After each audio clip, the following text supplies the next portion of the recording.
Welcome to the Business Buyer Diaries. My name is Nathan Platter. I'm a full-time employee, and I bought a business. I did everything right, from finding the deal, handling all the due diligence on 63 opportunities, and ultimately bought a profitable gym. And boy, was I in for a big surprise as a new owner. I chronicled everything in real time, including the biggest wins to the stressful nights at 2 a.m. I'm sharing my journey without sugarcoating anything, so you don't make the same mistakes that I did. Here's today's episode.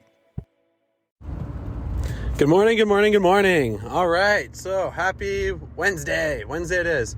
Heading off to meet with a counselor to figure out like life struggles, business struggles, personal struggles, all that good stuff.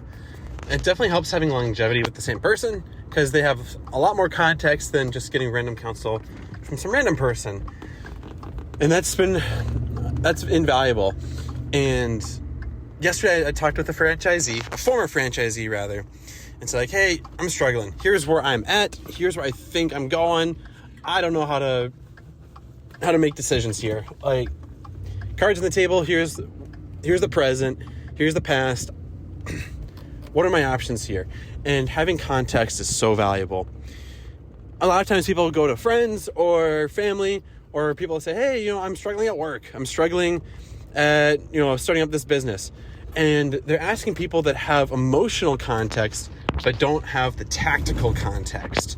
And there's a difference because they'll be able to provide support on, hey, don't start the business. You're terrible at managing stress. Okay, that's helpful. If you're talking to someone who's been in the space, you want to find someone for context that has been through that journey. Someone who's, let's just say a marketing agency. If you're launching a marketing agency, talk to people that have done marketing agencies. They don't necessarily need to know your emotional context. They need to know the tactical context.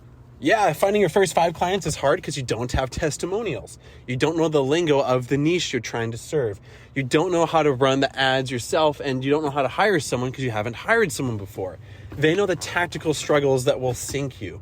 Your family will have the emotional context on how you handle hiring, getting testimonials, anything on that side of things, the soft skills, not the hard skills.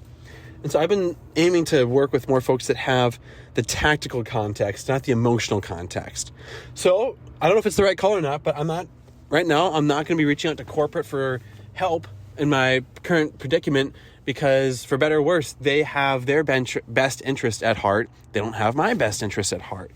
And that's not good or bad. I'm not going to assign that label, but they're going to be aiming for the context that they've seen, for clubs that have thrived, for clubs that have gone under. They're going to be seeing the patterns and labeling me, and they're going to start saying, okay, well, based on the patterns we see, we're going to make recommendations that benefit corporate, not necessarily benefit Nathan. And I'm asking for people to benefit Nathan. I want people to have skin in my game and that want to see me do well from this thing. And no matter who I talk to, if I talk to corporate, they're going to want to get the best for them. If I talk to an attorney, they're going to want the best for them. If I talk to members, they're going to want what's best for them. And so I need to be paying someone for their wisdom to help me get what's best for me. And that's a very selfish sounding sentiment. But if everyone in this scenario, if everyone is looking out for their best interest at heart, at the end of the day, as long as everyone involved is doing that, everyone will turn out just fine. In relationships, you do want to be a giver, someone that is giving value, providing support. So there's that dynamic of you want to be giving, and hope that everyone else is giving. But if there are patterns of taking, you need to be likewise having a taking subconscious in that relationship, or else the other person's going to be taking, you're giving, and you will go under without any reciprocation of value. Very selfish, very weird dynamic, but that's something that I'm assessing and learning. And so my default factory setting is to give, provide, help, support, encourage, advocate. And that is very good. And there will be a handful of people that will see that and take advantage of it. They'll sign up for the free trial and then they'll cancel on day 13 before they get charged on day 14. I'm cool with that. There's also going to be people that see the free trial of 14 days. They're going to acknowledge it, appreciate it, and they're going to give value in return. And that's valuable. So I like to say, I'm learning about these professional dynamics. I'm learning how to advocate for myself.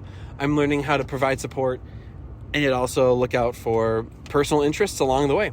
I do have a duty to my employees and to my members and to my vendors to treat them well. So I absolutely will follow those commitments.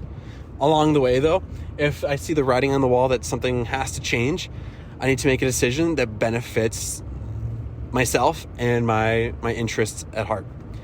Sounds selfish. I'm still grappling with how that exists, but I'm learning I believe that needs to be the case for my family to eat, have housing, and have a solid upbringing. My job is to be a protector, a shield, provider, and not to be someone who's taken advantage of.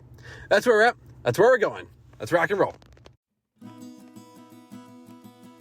This has been another episode of the Business Buyer Diaries. Subscribe so you don't miss the next episode. I hope you're realizing that business ownership is no cakewalk. Check the podcast notes for a link to the DIY due diligence program, the complete list of show sponsors, and for media inquiries. Music written and composed by Wes Schrock. I'm your host, Nathan Platter. Join me again on the next one.